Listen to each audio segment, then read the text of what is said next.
Hi, playing few nights more again. Let's hit play. So I'm a little bit confused about this infinity mode, normal mode. What is infinity mode anyway? Create profile? We'll check out infinity mode. That'll be our task for today. Velka Palen. She is of the clan of Palen. Michika Montoku. She is of clan Montoku. The second Bazarab. This one is one that I unlocked. Actually, I unlocked all of them, I think. I don't know who I want to play as. Elaine. I'm leaning towards Michika. Heritage. Okay, her points. Yeah, I guess she'll benefit from whatever, I assume. Yeah, let's play as Michika. Blood. She is from the School of Blood. She's going to commit to that because the other schools, I didn't put enough into upgrading them more. After the end of hers, depending on how long it lasts, then I will level up some of the other classes more so. There is a much broader leveling system. It's really cool.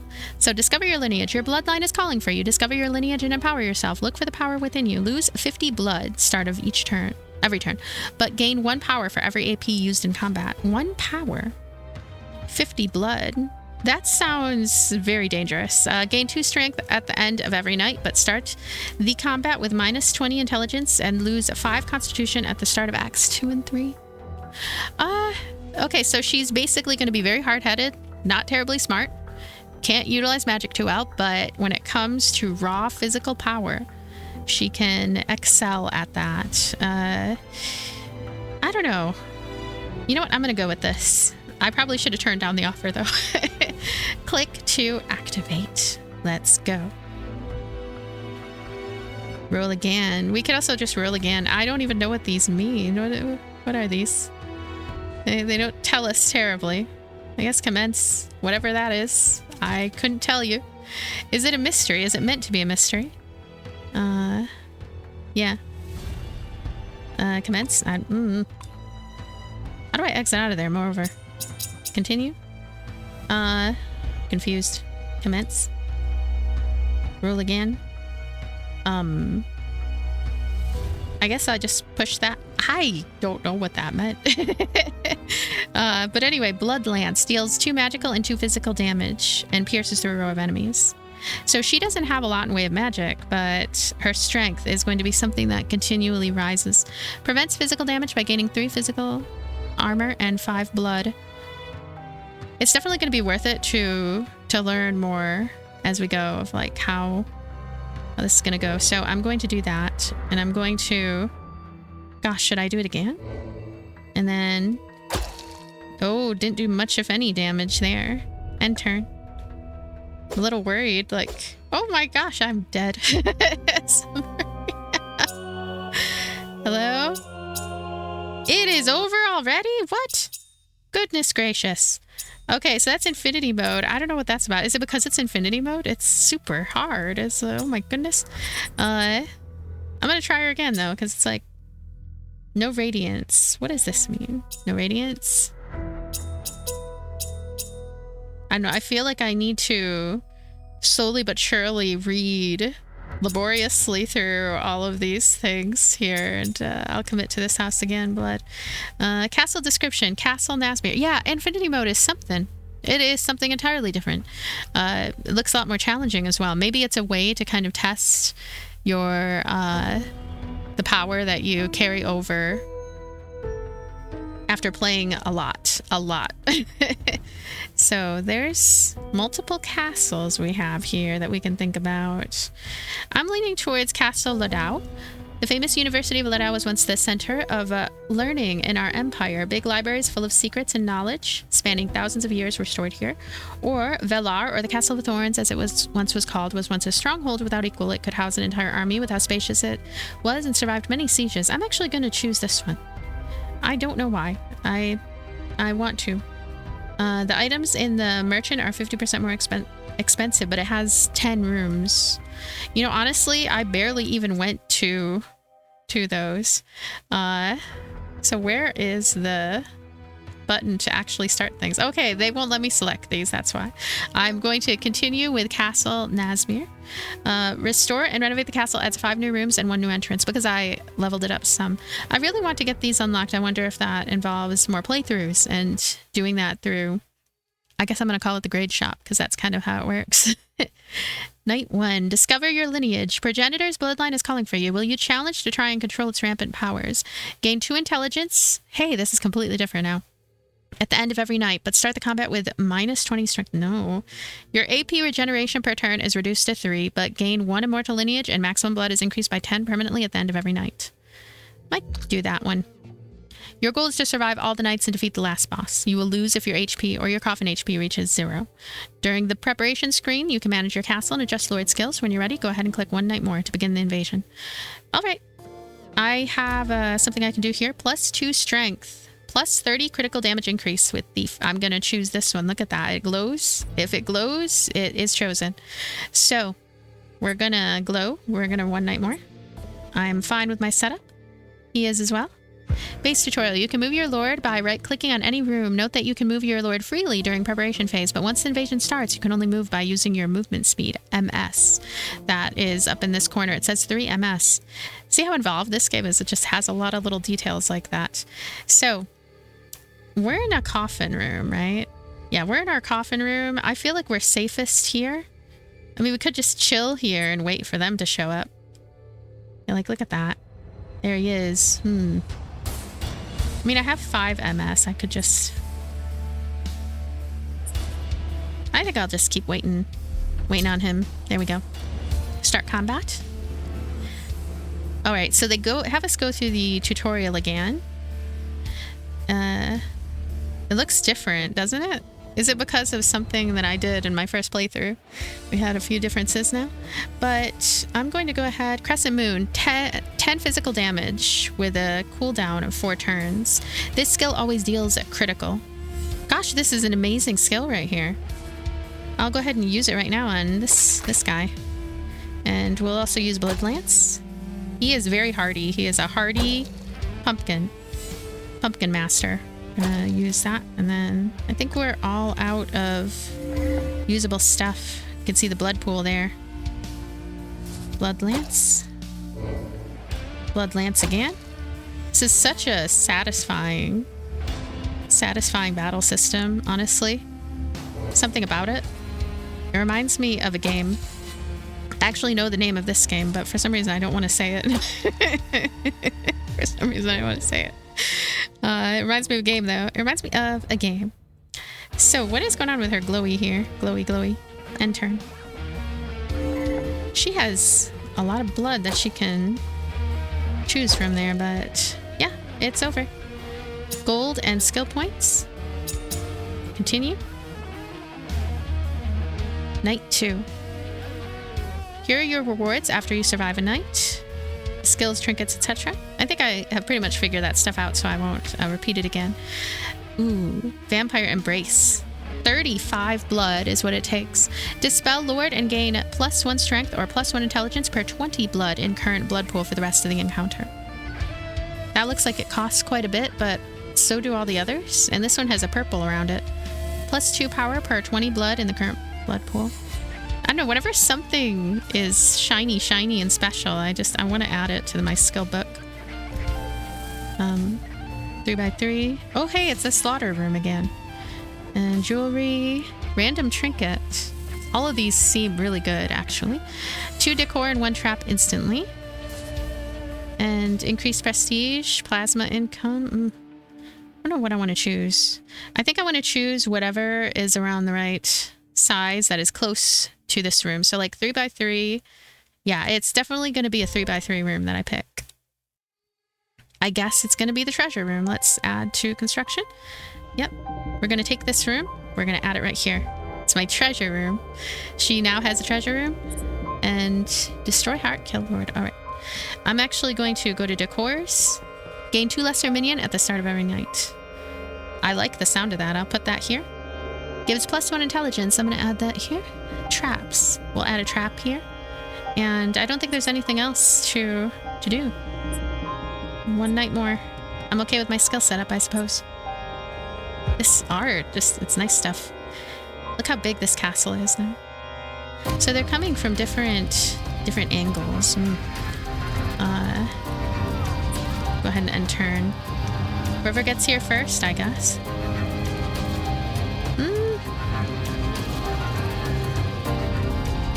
Yeah. See, what would make sense is if I go myself, since I'm using the MS, I'm using movement stuff. If I get maybe some kind of preemptive attack or something like that, or something special from it. But I don't think that's how it works. You could just sit there and wait for them to come, and that's probably a good idea. Now, we're going to use Crescent Moon on the Militant Blacksmith, and then Blood Lance. He has a 1 HP special. And I can't use anything anymore. She could use her garlic attack on me. And I'm just being a powerhouse, I guess. Endlessly attacking. And I'm going to wait on the Crescent Moon to recharge. We definitely could use more and better capabilities. We have a lot of blood in the blood pool, so that's a good thing. We're going to go right here, I guess, to... Actually, he'll come to us. We're fine. Start combat. Oh, I should have baited him into the trap room, actually, but not a big deal. Militant Blacksmith. Okay, that one is weaker. I'm going to use Gargoyle Skin several times because of his strength buff thing. Give one random hunter... Oh, wait, no, he's going to give that to a hunter. We'll end this turn. Yeah, the game that this reminds me of is a game that I played for a long time. I played it for too many hours. I have... I used to have this thing that would monitor how many hours I played games on my PC. And it wasn't Steam, it was like something else. And I would check it every so often. I forget what it was called. And I spent way too much time with that game. Victory? It just had a really, really great combat system, and it's very much like this, actually. So, let's see. Archmage. I like the idea of that one. Multicast chance sounds good. I really like AP. I feel like AP is gonna be a good idea for us, but at the same time, multicast chance. Gonna do AP. I'm gonna be boring. Do AP. And choose your skill. Blood Missile. 20 blood. Deals 10 magical damage 2 times. Each projectile has a random target. This skill has a 10% chance to cost 0 blood. 10% chance? That's good. Apply 1 vulnerable and 5 stack of enhanced veins to target. Magical doping. Superior. Gain +2 intelligence per each enemy hunter on the field. I'm gonna go with Blood Missile. Now, over here, choose Trinket. Passive, increase multicast chance by 2%. Chalice, consume up to 3 power stack and heals for 4 HP for every stack consumed. Instantly heals for 2% of max. Trinket usage limit is 2. Add this one, this Chalice. How may I be of service to the Lord? I have 200 gold that I can use here. And I'm not sure what I want to use it on. I don't know. So there's a discount on this one. I wish I could see what it is. Oh, I can see it. I can tap it. Damages all hunters for 5% of their max HP. This seems really minimal. I really think... Let's look at the... You know, I'm going to be boring again. I'm going to use Blood Vial. Going to use Blood Vial because that brings us up to 57 out of 70. Who knows what can happen? Anything can happen at any time. We don't know, so... Yeah. I wish this costed just a little less. I have 20 gold. This costs 30, but... Hey, we could sell things. There's nothing really to sell, though. Can just continue, keep on moving forward. The beginning section like this is a little slow considering how much progress I had made prior. I mean, this is kind of the feeling, though, when you're playing deck builders, though. It's a normal thing.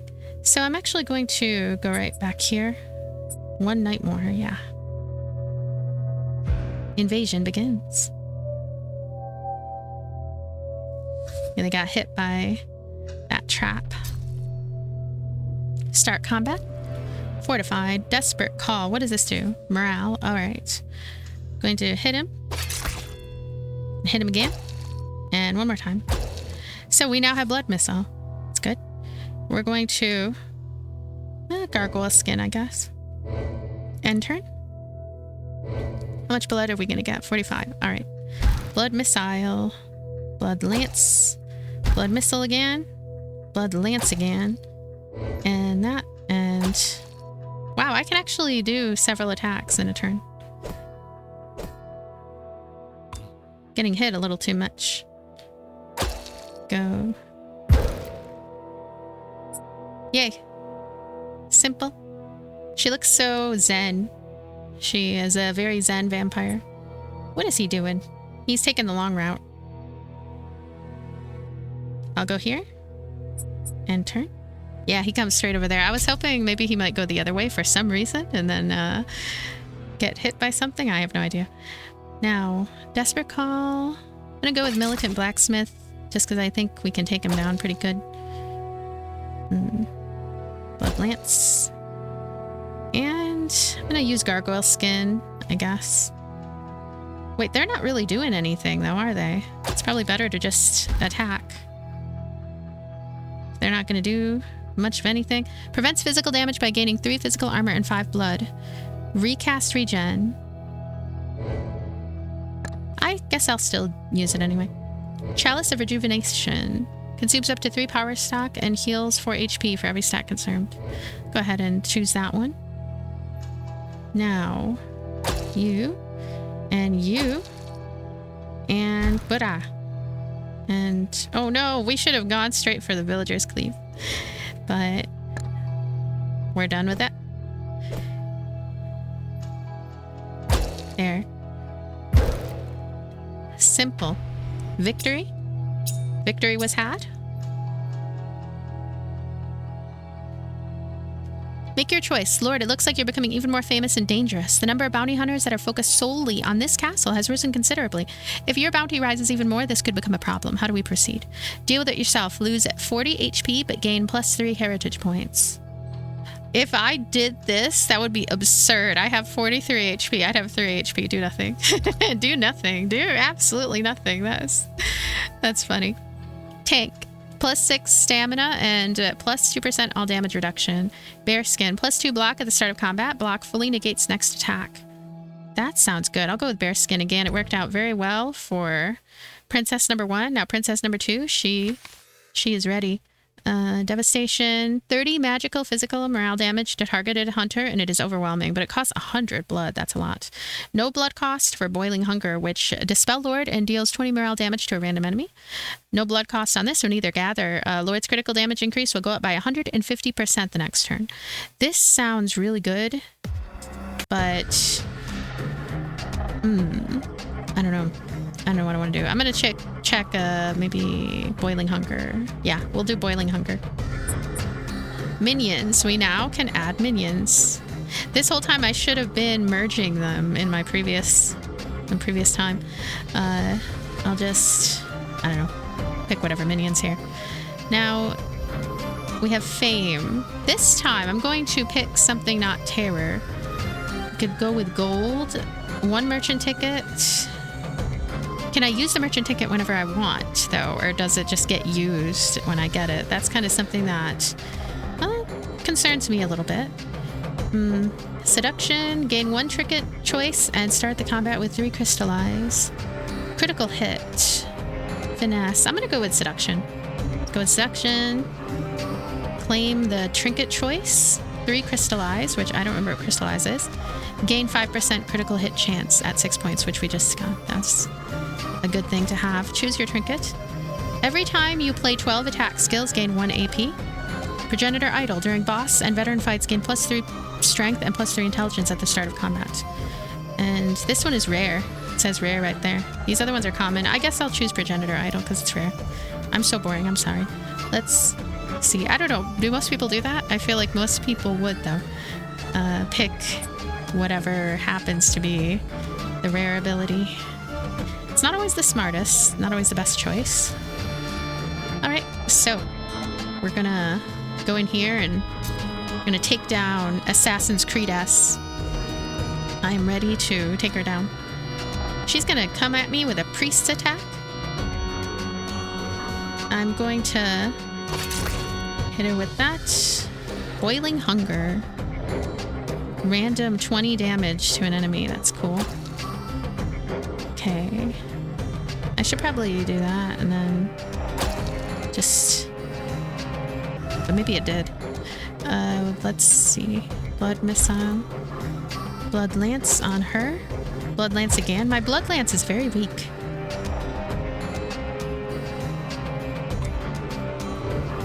This one is so pale, the gargoyle skin. Sometimes I don't even know that I can use it, truly. Do that. Progenitor Idol has no cooldown. No worries. We're going to bring up our blood regularly. Gosh, my HP is an ongoing problem here. I wonder, assuming I, you know, don't do terribly well with this run overall, what exactly it is that's like the secret to why the previous one did quite well, actually. I feel like I can't do enough of what I would like to do. Yeah, see, I think she's gonna die. I think she's gonna die, and it sucks. It's this. Ooh. Maybe this. Can I just do that? Yeah. And this? No? Why not? Oh yeah, the AP. Is it because of her AP then?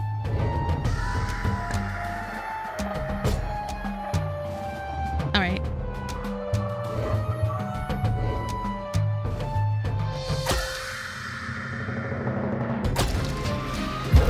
Alright, we did it. We have 5 HP remaining. That is really weak. Oh no, destroy the heart. We still have another enemy too on top of that.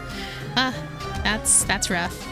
Okay, so something I know though, healing, right? Healing capabilities. I wonder if what I should do, assuming she's gonna die, which I'm pretty sure she's going to, try to re-roll for healing capabilities sooner rather than later. Like, yeah, our previous princess, she had lifesteal, she had all kinds of stuff going on.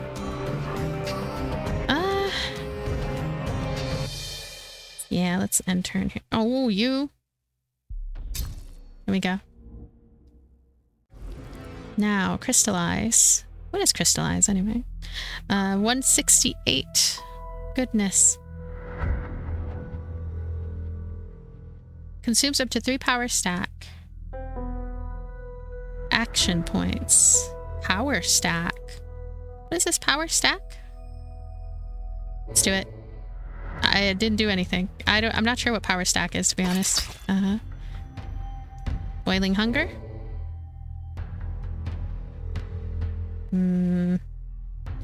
So this right here. Okay, this is our AP. I can see that more clearly now. She has 3 left that she can utilize. She can't do that, but she can do this. And she has 1 more that she can do so far as overall defensiveness. Yay! Okay, so Order Warden's Mark gives 2 vulnerable to all vampires. Okay, I'm gonna try to see what can be done. Thinking Gargoyle Skin, Blood Missile, Blood Lance, Gargoyle Skin. We're out of action points. End turn. 7 HP, come on. Wow, we are alive. Okay. Can I do that again? Can't do that yet.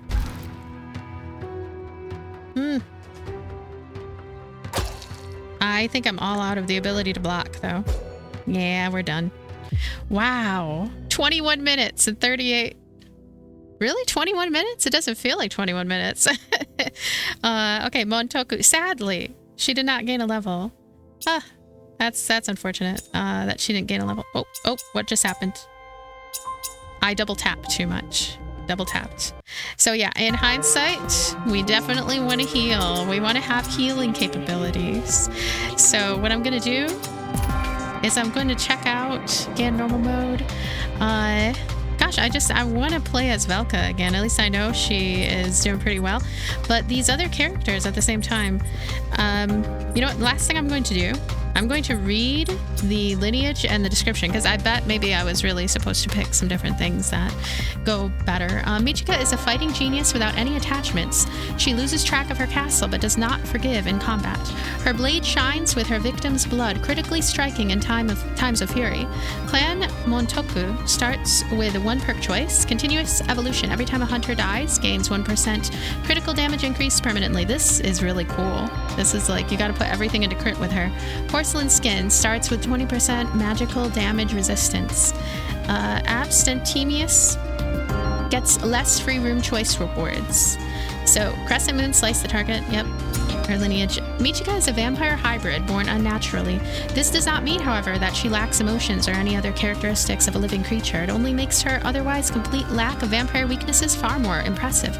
She and her brother were taught by all of the surviving Montoku members to be merciless killers, incredible, skilled combatants, and geniuses on the battlefield. No single individual vampire is as proficient with their weapons as they are. Michika knows what her mission is. She trained all her life because it is the meaning given to her. In her later years, however, she began to question the validity of her mission and started to doubt the reason they were on this quest. This can indicate imitation or maybe the first steps toward acquiring a living soul. That's interesting. I like that. That idea.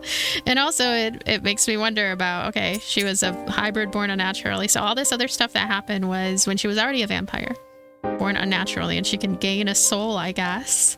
That's cool. I like that idea of a storyline. So Velka does not prefer to fight in the front lines. This is our umbrella-wielding princess. Instead, using her magic to buff and help her minions win fights for her. When it comes to an encounter she can't avoid, however, she has her inherited Shape of Fate ability to deflect any incoming spell. Clan Palen starts with 1 intelligence and 5% dodge chance. Buys rooms, items, minions, and traps with a 15% discount. She's definitely the starter character in that sense. Makes sense that she's the first one to be shown as well. Has a 20% chance to find rare and a 5% chance increase to find epic decor. Starts with -3 terror points because she is misunderstood. Shape of Fate. Look into the mirror to shape your fate. Gain a random amount of power and magical armor. This is something that was always there, and there were a lot of times I didn't even use it. Velka inherited the beauty of her mother and the extraordinary magical power of her father. Born to be a leader with extreme intelligence, she inherited all the qualities from her parents without any side effects. After finding out what their parents did to save their other child, she developed a love and a protection instinct for her brother. Another brother situation, like two princesses, both with brothers, never leaving his side and protecting him at any cost, maybe even protecting him against himself. Equipped with exquisite clothes made from the best kept secret materials the clan has to offer, and with a magical umbrella as her weapon of choice, she is ready to lead her clan to greatness. Shape of Fate. I think next time I'm going to play as, let me see who I want to play as. I don't even know. I'm going to read about the second Bazarab. Only known by its moniker, the second may be the most ancient vampire in existence. Time has no meaning to the second. Words have no meaning, and so does the concept of mortality, war, emotions, or fear. What makes sense to the creature, however, is power. Power rules the universe. Power strips other forms of life of their own power. A hunger for power is an aspect of vampirism. It sucks its prey for more power, not because of hunger, desire, or ecstasy. Now that the seat of power is vacant, it is making its move. Which side is it on in this conflict? Only time will tell. The second is a genderless monster that operates only on the desire to accumulate more power. Blood gives the creature power, but it doesn't need blood for survival. It is not a predator, but a monster. The second cannot miss any of his skills, can teleport at will, and cannot be charmed, aroused, swayed, or otherwise manipulated. He and his sire are of incredible strength, raising the need to use more blood and creating them. Any mortal foolish enough to look at this creature is instantly emancipated by fear. They are emancipated by fear. That sounds good. I don't know, instantly emancipated by fear. Leaving them paralyzed. Now that he is, I mean, yeah, I can understand this actually in my own way. Now that he is alone in the true apex predator, Now that he alone is the true apex predator, there is nothing to stop his conquest for more power. Even though it sounded like I was making fun of things, actually, I like the writing. The writing is cool. Nether Blast, create a black hole and deal massive damage to all enemies. I wish there was more in way of the writing, even if it is, like, let's say, optional. The Bazarop name is known to only two beings in existence. One is the venerable and ancient progenitor, and the other is his opposite. In what way, we don't know. But taking it at face value in every possible way, this means appearance, power, outlook, attitude. There is simply not enough information to form a coherent profile. Clan Bazarab starts with 3 random traps and 1 random great minion. Huh. So it sounds like... teleports during invasion phase instead of walking. Each teleport costs 1 move speed. If Vampire Lord engages the battle first, Vampire Lord starts the combat with 5 power. Oh my goodness, this sounds good. This is what I was talking about earlier, about like a preemptive attack type of thing. So he has this ability. Vanity and everything. If hunters engage the battle first, Vampire Lord starts the combat with 3 vulnerable. Omnipresence starts with 1 move speed. Terrifying Visage starts with -6 seduction points. Another Blast creates a black hole and deals massive damage to all enemies. This one sounds like maybe when you really get the castle in order, when you get traps, when you get, you know, monsters and everything, when you really get it into a dungeon keeper worthy situation, right? Some of these advantages that this character has are going to be helpful for that. But anyway, thanks so much for being here. Thanks for watching. See you later. Bye.